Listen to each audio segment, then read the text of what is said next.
Okay, first thing, let's do some housekeeping. So this is going to be a two-parter. It was going to be a one-parter because I really just wanted to do a show about the various representations of a particularly long-lived pop cultural figure in certain media, but it wound up requiring enough historical and cultural context that it was clear that part warranted an episode of its own. So there's that. Long story short, this is going to be a little on the dense side, but I hope you find it interesting.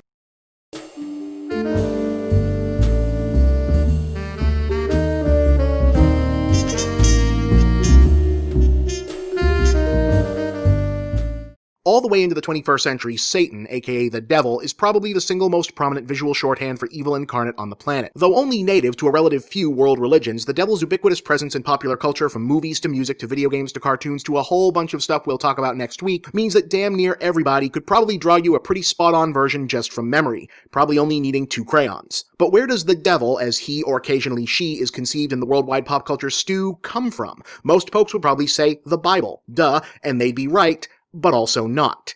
See, a figure alternately referred to as Satan or the Devil does figure into both the traditional Christian and Jewish religious text, but he's not necessarily prominent in either one of them. In the ancient Hebrew Bible, or Tanakh, a Satan is only mentioned a little over a dozen times and only about twice by that name originally. The others are cryptic anonymous references to an enemy, adversary, or some other sinister force that were re-specified to Satan by various later translation of the texts, mainly by Greek, Roman, and medieval Western European translators. Taken as a singular character, this Satan is more of a designated deceiver and, well, pain in the butt of mankind, similar to trickster god figures like Loki and other ancient traditions. In Christianity, on the other hand, Satan is way more specifically important, but again, not quite so much in the letter of the text. Jesus Christ is tempted by a demonic figure in 3 out of 4 canonical gospel accounts, but the name Satan is only used once. Christ also confronts other demons in various accounts said to either be Satan himself or an allegiance to the same, but the bottom line is the two of them just aren't really going at it all Batman versus the Joker anywhere in the actual text. Instead, the Devil, as active, prominent nemesis of all things good, is largely the product of extra-biblical lore largely originating in medieval Christianity, where until the invention of the printing press, both the preaching and the interpretation of scripture was all but exclusively in the hands of priests and or religious scholars. And it was in this milieu that Satan, as pop culture knows him today, was largely shaped, or, depending on your point of view, divined. It was here that he gained an origin story, namely being the depowered and debased form of an otherwise biblically obscure fallen angel named Lucifer, was decided, or, again depending on perspective, discovered to be the serpent in the Garden of Eden, and was finally postulated to be the mastermind behind the murderer's row of demons, beasts, and sundry bad actors destined to menace the world in the apocalypse described in the book of Revelation. It was also in this period that the most famous visual ideas of the character took shape, since his appearance is never actually mentioned in any text. Now, medieval artists got ridiculously creative when it came to depicting Satan, but the most prominent stuff that hangs around today, like cloven hooves, horns, trident, goat parts, etc., are largely drawn from references to pre-existing pagan deities of the time, with many scholars positing that this was done deliberately to further discredit rival faiths. Oh, this is also where the accusation of folks practicing Satan worship first took real shape, was conflated with the historically nebulous concept of witchcraft, and began the first of many flare-ups of witch hunt hysteria. That'll be important to remember very shortly. And after that, well, full-on acknowledged fiction writers took over. Almost every depiction of Satan as anything other than simply evil incarnate descends directly from John Milton's Paradise Lost, which fleshed out the Lucifer origin and cast the devil as a tragic, almost sympathetic figure, while most conceptions of hell, which also owes more to extra-biblical extrapolation than to scripture, and Satan's place therein still draws from Dante's Inferno. After that, decades on into centuries of art, music, theater, literature, and yes, ongoing evolution of religious canon, refine and polish the collective idea of the devil. And then in the early 20th century, things got all shook up. You remember those witch hunts against supposed human followers of Satan I mentioned a moment ago? Well, throughout the years, various dissenting voices had questioned or outright alleged that such purges were actually the persecution of surviving adherents to pre-Christian pagan religions native to Western Europe. But since pre-Christian Europe wasn't exactly known for its record-keeping, this was always kind of difficult to prove. But in 1921, pioneering Egyptologist and anthropologist Margaret Murray published The Witch Cult in Western Europe, in which she theorized that the early church labeled devil worship was actually a once-thriving, unified, continent-wide pagan religion centered on the nature worship and a horned god, whose image the church appropriated and corrupted into the medieval Satan. Murray's work here was unprecedented in its thoroughness and collected a lot of once-thought unrelated dots, but her ultimate conclusions, to say nothing of some questionable methodology, are not well thought of by most modern scholarship on the subject, though it did directly inspire many later, more definitive explorations. But her impact on popular culture was immeasurable. The basics of her witch cult hypothesis were the inciting spark for a groundswell of New Age spiritual and philosophical movements that thrive today in the form of neo-pagan sects like Wicca. But more pertinent to this discussion, the pagan and neo-pagan witchcraft iconography Murray's work popularized into the mainstream consciousness were quickly reappropriated by horror movies, comics, pulp novels, etc., but largely with the satanic implications still intact, transforming devil worshippers and satanic cults into the new ready-made bad guys du jour of religiously inflected scary fiction for decades to come. However, this fascination with devil worship came to a disastrous head in 1980 with the publication of a smash hit book called Michelle Remembers, in which psychiatrist Lawrence Pazder claimed to have recovered repressed memories in his wife and patient, Michelle, detailing horrific abuse as a child by her parents as part of rituals for what she alleged was a worldwide, highly organized, centuries-old satanic cult. The book and its authors were picked up by the talk show circuit, creating a national frenzy of accusations and conspiracy theories, now dubbed the Satanic Panic, and associated with everything from the moral assaults on Dungeons and Dragons to the arrest of the West Memphis Three. You still see plenty of movies and such with Satanist villains like the recent flop Devil's Due, but not nearly as many as you did for a while there. Oh, and the book? Well, it seems like they made it up. I mean, there's never been any charges or anything, but it seems like a complete fabrication. No one has ever managed to corroborate any of this. It was kind of a big scandal for a while.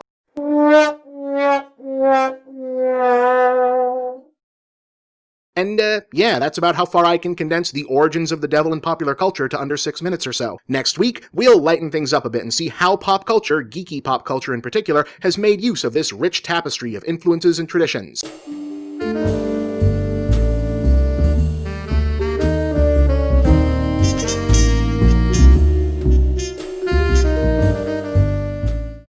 As discussed in our previous episode, the character of the devil in Western popular culture came into being in a somewhat disjointed way. Satan originates in Christian theology and is regarded by most variations of that faith as a very real presence, but the vast majority of even devout renderings of what this figure looks like, acts like, or aims to accomplish are drawn not from religious texts but from extra-biblical extrapolation and pop culture appropriation. In other words, looking at the devil and the devil as imagined by art, literature, and popular fiction tend to be kind of the same thing, regardless of what you do or don't believe about it. Now, we obviously can't cover every appearance by Old Scratch because we'd be here for weeks, but we can hit an overview of some more interesting ones. One thing that's kind of interesting is that while there are indeed a lot of devil movies, there aren't quite as many actual depictions of the character as you might expect. For example, because the heroes of the Exorcist movies are Catholic priests, people tend to refer to the series as being about people possessed by Satan, but in actuality, the demonic entity in that franchise is an Assyrian god named PAZUZU.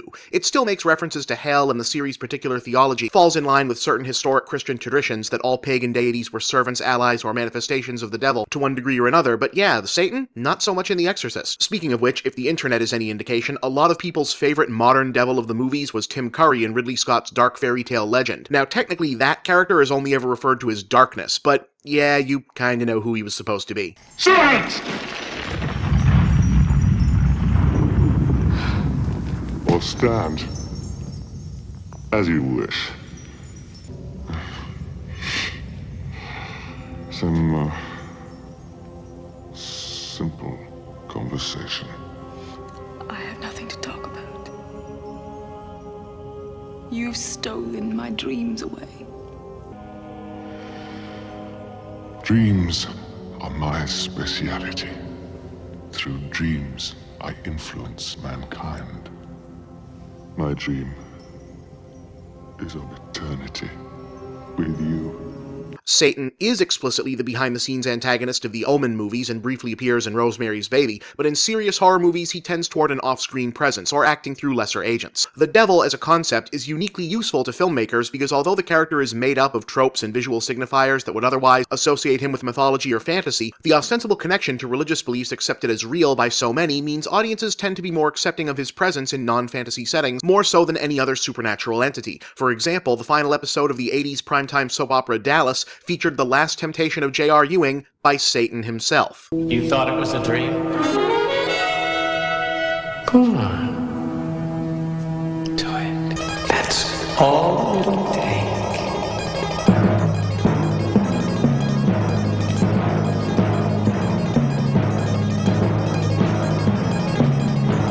Do it! See? Yeah, I bet you weren't expecting a Dallas clip. That whole weirdly ironic catch-22, i.e. the devil being more okay to depict in various media than other demonic imagery because he's technically part of a major mainstream world religion, also means you see him show up in a truly shocking amount of children's fare, like cartoons. Blood, death, the occult, those things tend to get you into trouble on kids' shows. But Satan? Apparently Satan is always A-okay. The Looney Tunes, Tom and Jerry, and MGM all featured devil appearances, usually in stories about the characters trying to get out of hell. This extends to the modern era. The Animaniacs battled Satan, and he was the main recurring antagonist of Cow and Chicken. Of course, to remember that, you'd have to remember Cow and Chicken. Interestingly, you didn't find as much of this in early Walt Disney canon. In fact, Disney under Walt was actually fairly indifferent to religious imagery for the most part, which is a bit surprising given the studio's otherwise fairly conservative image. A noteworthy exception was Pluto's Judgment Day, in which Mickey's dog goes to hell and finds it's full of cats. You're on trial today for the crimes that you've committed. We're gonna prove you're guilty. Just try and get acquitted.